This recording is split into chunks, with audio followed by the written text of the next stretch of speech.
So you just bought your first firearm. Maybe you're excited, maybe you're a little nervous, maybe both. But here's the reality.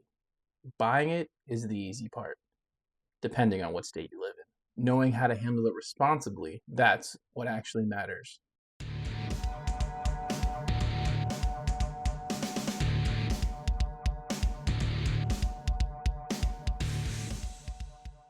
Welcome back to the channel, guys. Today we're going to discuss the 4 simple rules of gun safety. And nobody really walks you through that part.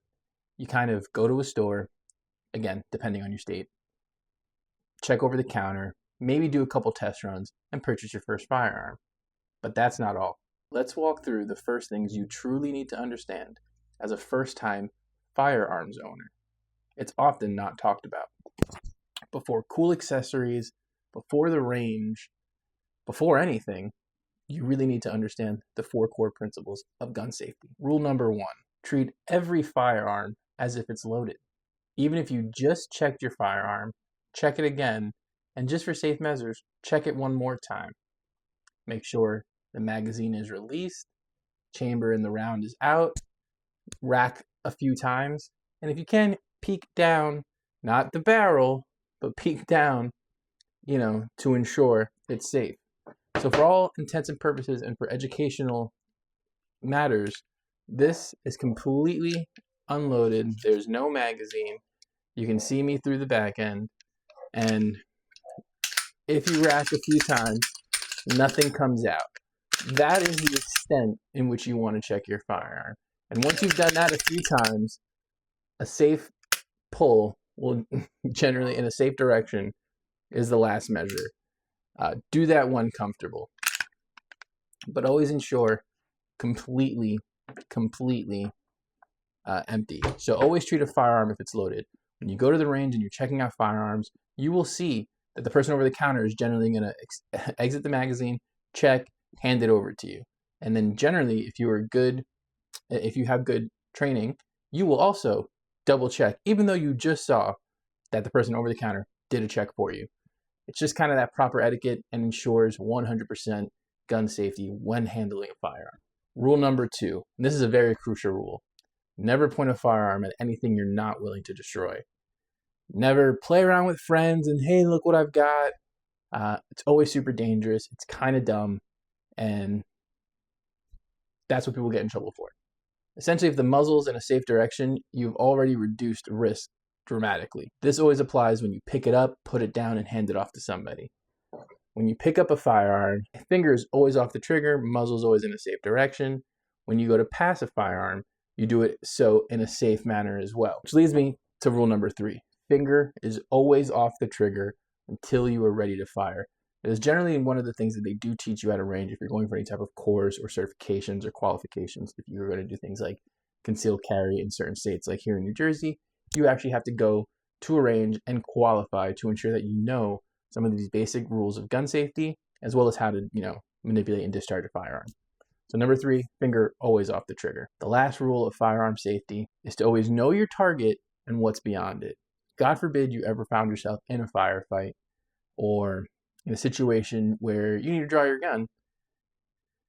Let's say your target is, in front of you, but what's behind him? A mother with her child in a stroller. See, bullets don't just generally stop on first impact, depending on the type of bullet you're using. Hollow points generally will stop on impact. They will shroud and kind of expand. But if you're carrying range ammo, which is something you probably shouldn't do, self-defense ammo is wiser, bullets continue a trajectory, especially since of the velocity and force that they're coming out of that barrel. So you definitely have to know what you're aiming at, what your target is, and what's behind it.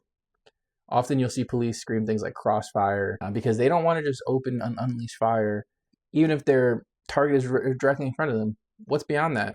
Open field? Great. Bystanders, passerbys, you could have some collateral damage. So be cognizant of where you're pointing that muzzle and what's beyond it. If you take nothing else from this video, understand that those 4 rules are your foundation.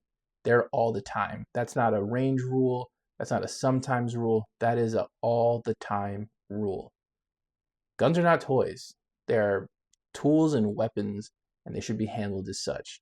So now that you understand the rules of safe gun handling, what's next? Especially as a first-time, firearms buyer, or a brand new, or it's your first time interacting with firearms. Safe storage is definitely key. Lockbox, stop box is a great example. Safe storage, so that way children and those that are not supposed to be handling your firearm can get to it. After safe storage, your second thing is getting to truly know your firearm. Don't rush, don't worry about shortcuts, respect the process.